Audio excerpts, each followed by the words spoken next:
आपको दिख सकता है। पर गोस्वामी जी अपना संदेश देते हैं और मानो वो कहना चाहते हैं कि जो दूल्हे पर श्री राम का बैठना है तो क्या। गोस्वामी जी ने पशु पक्षी वृक्ष इनको प्रतीक बना करके बहुत से बातें रामायण में, गीतावली में, दोहावली में तो आपको कहने को मिलेगी। हम गोस्वामी जी घोड़े का जो अर्थ लेते हैं कुछ बातें कल कही गई थी।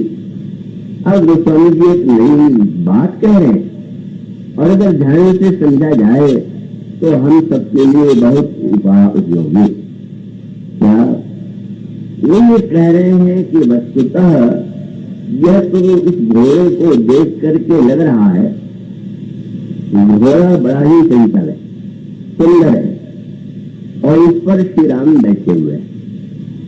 अब उस घोड़े को देख करके गोस्वामी जी कविता के द्वारा आपसे जो कहना चाहते हैं उसे आपको समझना है और तब वो इसी छंद में जो आपके सामने चौपाइयां कही हुई उसमें कहते हैं कि ये घोड़ा साधारण घोड़ा नहीं, ऐसा लगता है कि काम ही घोड़ा बन करके आया हुआ है और काम के अश्व पर, काम के घोड़े पर श्री राम आती है। इसके गहरे अर्थ पर विचार कीजिए। बहुधा काम की शास्त्रों में निंदा की गई, काम को बुरा बताया गया और यह भी कहा गया कि काम और राम एक साथ नहीं रह सकते। लेकिन क्या ये सही है क्या पूरी तरह से? और अगर ऐसी निंदा की गई है तो इसके पीछे भी तात्पर्य, इसका ही उद्देश्य है। पर मनुष्य को अपने जीवन में अगर वो काम को अस्वीकार करने की बात कहे तो सही नहीं है। मनुष्य का जो शरीर बना है, आपका जो जन्म हुआ है, वो तो काम के माध्यम से हुआ है। तो ऐसी स्थिति में इसलिए जो विवाह के मंत्र पढ़े जाते हैं उसमें काम की महिमा के श्लोक हैं जो पढ़ते हैं वो अर्थ नहीं पर पता होता है। पर इसमें कामोदाता, कामोपति गृहीता, कामिनी सब कुछ। इसका अर्थ क्या हुआ कि विवाह तो काम के आधार से ही जुड़ा हुआ है और श्री राम जो है दूल्हे के रूप में विवाह के लिए जा रहे हैं। अब ऐसी स्थिति में भी ये कहे कि नहीं वो काम है ही नहीं तो केवल एकदम जीवन को नीरस बना देना। जीवन को रस की आवश्यकता है, रस की प्यास है और इसीलिए अहिल्या जड़ हो गई थी। जब भगवान राम के चरणों से चैतन्य हुई तो उसने भगवान से कहा कि महाराज मेरा मन तो भौरा है और उन्हीं कहा कि सभी का मन भौरा है और भौरे का स्वभाव आप जानते हैं कि रस लेता। अब रस में अंतर नहीं कर पाता, वो फूल पर भी बैठ जाए, नाली पर भी बैठ जाए। तो इसी प्रकार से हम लोगों के मन की रसा कहाँ जाकर के रस लेना चाहते इसका कोई ठिकाना नहीं। लेकिन इस मन को क्या आप नीरस बनाए रखेंगे क्या? नहीं। अगर उसको रस की प्यास है तो आपका कर्तव्य है कि उसको रस दीजिए, पर रस देने में आपको सावधानी बरतनी। और उसका अर्थ यह है कि जब भी एक जैसे कहा गया रामायण में अयोध्या का राज्य चंपे का बाग और श्री भरत का मन भौरा। तो भाई आप रामायण पढ़ते होंगे तो आपको मिली होगी, आप जरूर पढ़ा करें। तो स्वामी जी कहते हैं अवधराज सुरराज सिहाही दशरथ धन सुन धनुर न जाही चैपुर बसही भरत वीर आगा सही शरीर जिन चंपक बागा। ये माना जाता है कि भंवर जो है, भांगा जो है, वो चंपे के वृक्ष पर नहीं बैठता, चंपे के फूल पर नहीं बैठता, चंपे का रस नहीं लेता। तो इस चौपाई में कहा कि भरत जी महाराज जैसे चंपे का रस नहीं लेता इसी प्रकार से अयोध्या के राज्य का उन्होंने रस नहीं लिया। अब इसका अर्थ तो कि भरत जी रस नहीं लेते मेरे मेरे ध्यान आता है तो सही है। बहुत बढ़िया बात कही भक्त ने। भक्त लोग सकाम होते हैं कि निष्काम?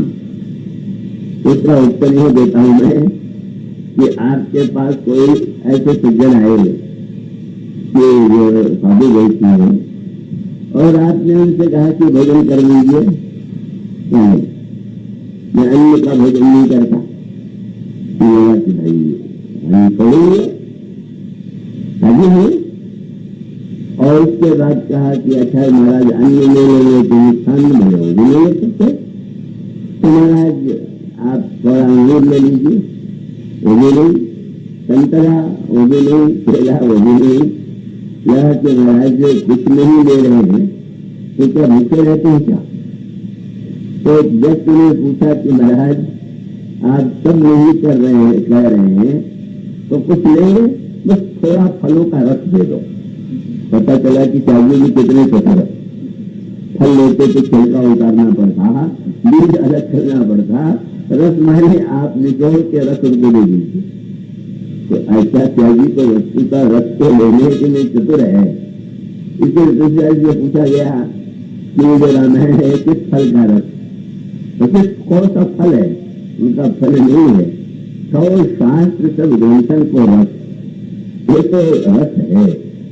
भरत जी का मन भवरा है और अयोध्या में रस नहीं ले रहा है तो भ्रम मत पाइए कि ये भवरा रस नहीं लेता, बहुत बड़ा रस होगा। और वो कहाँ का रस लेता है? तो बालकांड में जब श्री भरत की वंदना की गई तो आप पढ़ते हैं प्रणव प्रथम भरत के चरणा जास मेल व्रत जाई न गणना राम चरण पंकज। श्री राम का चरण कमल है और श्री राम चरण पंकज मन जातु, वह उनका मन भरा है और श्री राम के पद कमल का रस लेता रहता है और उस रस को छोड़ के कहीं नहीं जाता। मानो रस चाहिए और अगर उसको रस नहीं मिलता तो जहां तहां भटक रहा है। पर अगर उसको ऐसा रस मिला है तो उसको परम रस के आनंद की अनुभूति हो जाए तो जहां तहां नहीं भटकेगा। इसलिए अहिल्या ने भगवान से यही कहा कि अगर मेरे जीवन में भूल हुई तो इसलिए तो मन मेरा भ्रमर धोखा खा गया, तो मुझे वरदान दीजिए कि पद कमल परागा रस अंगागा मन मन मधुप करे पाना। और उसका अर्थ है कि जीवन व्यक्ति का नीरस नहीं होता, होना भी नहीं चाहिए, पर उसमें क्या सावधानी होनी चाहिए न पूछता है।